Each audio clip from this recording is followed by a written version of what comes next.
Posible ba talaga to? Tignan nyo to guys, si Nissan Shin ay naka-immortality. Nung na-takedown siya, gagana sana yung imo niya, pero binuhay siya ng Rafa. Bago tayo maniwala sa mga viral video online, subukan muna natin. Tara, tignan natin kung paano nga ba ito nangyari. So ayan, para subukan kung posible nga ba ito, sinubukan na namin ito sa custom mode. Yan yung Nissan Shin magpapa-takedown at kung makikita nyo, nung na-takedown siya, hindi gumana ang passive ko. Wala man lang animation na pwede ko siyang buhayin. Para sa mga hindi nakakaalam, pag kasi may kakampi ka na takedown, may lalabas dapat na ganito para mabuhay mo sila. So may naisip kaming paraan dito guys. So yung una, yung isa naming kakampi ay magpapa-takedown para lumabas agad yung icon ng Divine Resurrection. Baka kasi kailangan nandyan muna yung icon. At nung nagpa-takedown ni Nissan Shin, hindi talaga umilaw yung karakter niya. So hindi ko siya mabubuhay. Nung pinanood ulit namin yung video, napansin ko na advanced server to. Kasi tignan nyo yung itsura ng Badang. Hindi pa ganyan si Badang sa original server. So ayan, nag-try na kami. Rank game tapos advanced server. Nantay muna namin na ma-takedown yung kakampi namin na Clint para lumabas yung passive icon.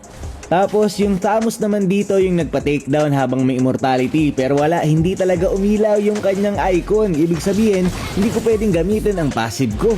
Sa active pa ang immortality na kakampi. So kung hindi ito posible sa totoong game, paano nga ba ito nangyari? Para malaman ang katotohanan, chinat ko na yung nag-upload ng video, si Sen Sun Yi. Shoutout sa'yo. At ayun nga, sabi niya, kung hindi daw ito gumagana sa totoong game, posibleng nangyari ito dahil parang AI daw yung kanyang kakampi na Rafaela. Ito yung match history ng kanilang game at nung in-stock namin ang account ng Rafaela, ito yung account niya sa advanced server.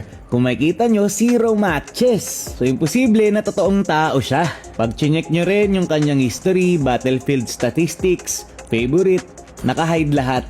So kahit nga yung owner ng video ay sinasabi na parang AI daw talaga yung kakampi niyang yun.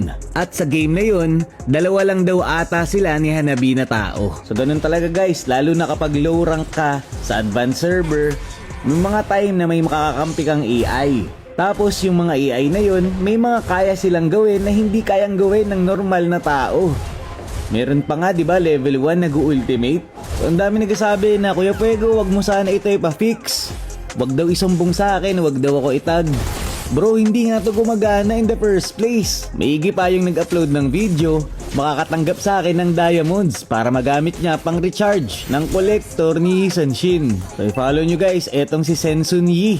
Buti na lang at nakipag-coordinate siya sa atin at nasolve natin ang problema at misteryo ng videong yun. Yun lang muna for this video. Maraming salamat sa panonood and to God be the glory.